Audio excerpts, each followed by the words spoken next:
നമസ്കാരം. ഏതാണ്ട് 6 വർഷങ്ങളോളം നീണ്ട നിയമ പോരാട്ടത്തിനൊടുവിലാണ് CBI അന്വേഷണത്തിനും ശേഷം പ്രത്യേക കൊച്ചി CBI കോടതി പെരിയ കേസിൽ വിധി പറഞ്ഞിരിക്കുന്നത്. സമ്പൂർണമായ വിധി അല്ലെങ്കിൽ അന്തിമ വിധി ഒരുപക്ഷെ ജനുവരി 3 മാത്രമേ ഉണ്ടാവുകയുള്ളൂ. പക്ഷേ പ്രതികൾ കുറ്റക്കാരാണ് എന്ന് കോടതി പറഞ്ഞിരിക്കുകയാണ്.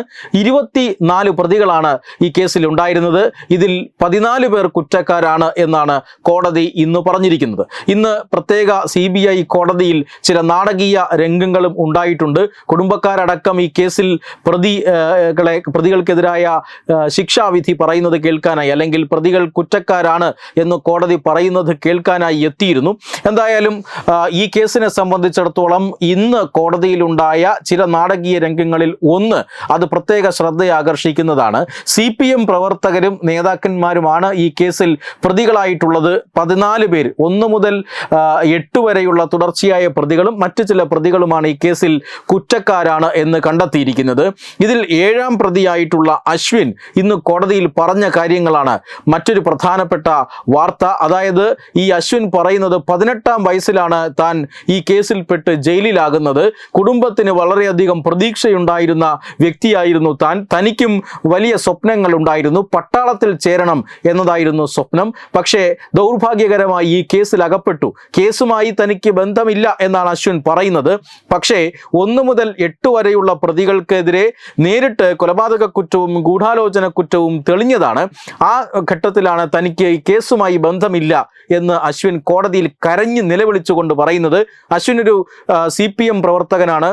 ഇങ്ങനെ ഒരു CPM പ്രവർത്തകൻ കേസിലകപ്പെടുകയും അതിനുശേഷം കരഞ്ഞുകൊണ്ട് കോടതിയിൽ പറയുകയാണ്. കോടതി കുറ്റം തെളിയിച്ച ശേഷം അല്ലെങ്കിൽ കുറ്റം തെളിഞ്ഞ ശേഷം ശിക്ഷ വിധിക്കാതിരിക്കുകയാണ് പ്രതികളോട് അഭിപ്രായങ്ങൾ തേടുന്നത്. ആ സമയത്താണ് കരഞ്ഞ് നിലവിളിച്ചുകൊണ്ടൊരു കുട്ടി സഖാവ് ഇത്തരത്തിൽ പറയുന്നത്. ഒരു കൊലപാതക കേസിൽപ്പെട്ട കുട്ടി സഖാവ് ഇങ്ങനെ പറയുന്നത്, തനിക്ക് പട്ടാളത്തിൽ ആയിരുന്നു ആഗ്രഹം, അത് നടന്നില്ല. 6 വർഷമായി ഏകദേശം 6 വർഷമായി ജയിലിലാണ്. കുടുംബാംഗങ്ങളെ കാണാൻ കഴിഞ്ഞിട്ടില്ല. അതുകൊണ്ട് തന്നെ വലിയ നിരാശയിലാണ്.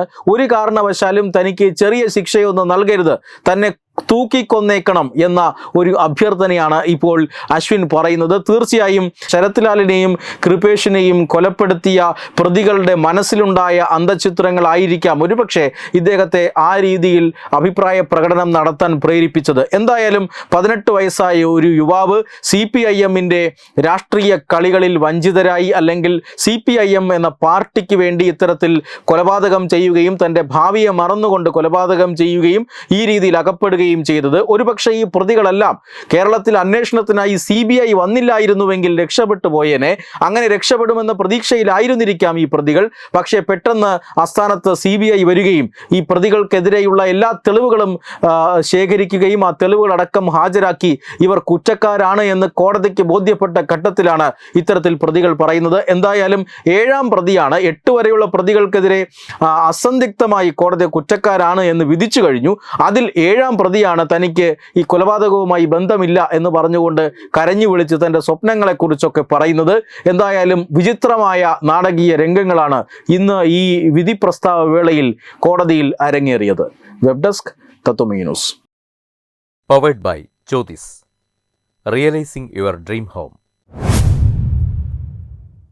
Our ongoing luxury apartments projects are Crown near Karivattam, The Square near UST Global, White Manor near Attigal Ambalathara, and Evergreens Luxury Villas near Tirumala. Call 90482 55599. Jyothis Building Promoters Private Limited, Thiruvananthapuram.